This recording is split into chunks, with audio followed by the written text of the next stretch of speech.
एक दिन राधा जी ध्यान में लीन थीं। तभी कृष्ण जी वहाँ पे आए और उन्होंने राधा जी से पूछा कि राधे, आज तुम्हें क्या हुआ है?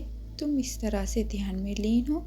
तब राधा जी कहती हैं कि कृष्ण, मैं अपने मन को वश में कर रही हूँ।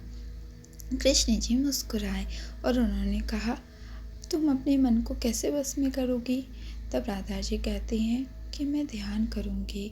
ध्यान करके अपने मन को वश में करना थोड़ा आसान होता है। तब कृष्ण जी कहते हैं कि ऐसा क्या हो गया कि तुम अपने मन को वश में कर रही हो?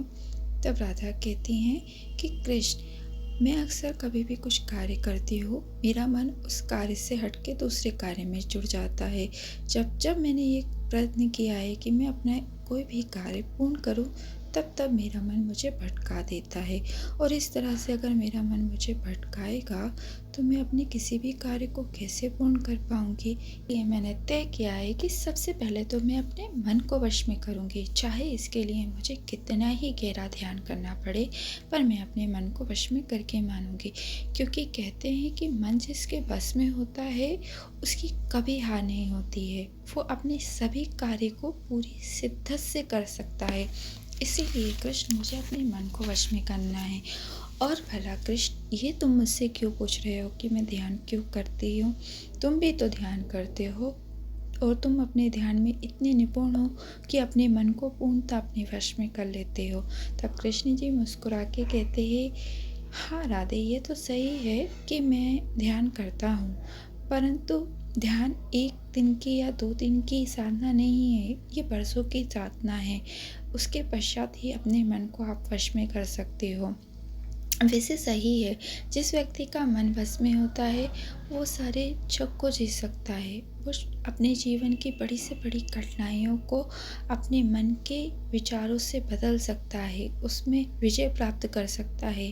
परंतु अगर मन जिस व्यक्ति के वश में नहीं होता है, वो कभी कभी अपनी जीती हुई बाजी को भी अपने ही हाथों से हार के तरफ ले जाता है। इसीलिए मन को सदैव एकाग्र करने के लिए हमें ध्यान करना चाहिए। और तुम सही कर रही हो राधा, तुम्हारे ध्यान से तुम्हारा मन अगर वश में हो जाएगा तो तुम अपनी हर एक चुनौती को अच्छे से पूर्णतः सिद्ध से प्राप्त करोगी, विजय की तरफ ले जाओगी और अपने सभी कार्यों को अच्छे से कर पाओगी। मन की डोर बहुत नाजुक होती है, उस डोर को बांध कर रखना मन ही के बस में होता है। और मन को वश में करने का सबसे अच्छा उपाय हमें एकाग्र होके अपने मन को शांत करना होता है। तब हमारा मन जब शांत होता है तो मन को कर लिया जिसने बस में, कभी उसकी जग में हार नहीं होती है राधे। जिस व्यक्ति का मन उसके साथ होता है वो अपनी हर एक चुनौती में पूर्णतः सफल होता है। और जिस व्यक्ति का मन उसके साथ नहीं होता है वो अपनी हर एक चुनौती में असफलता की ओर चला जाता है। कारण ये कि वो अक्सर भटक जाता है। इसीलिए व्यक्ति को कहते हैं कि अपने मन को वश में करना परम आवश्यक है। मन को अगर जीतना है तो हमें सबसे पहले मन की ही सुननी होगी कि आखिर हमारा मन चाहता क्या है। हम किस ऐसी चीज़ में उलझे हैं कि हमारा मन कहीं और लगने को तैयार ही नहीं है।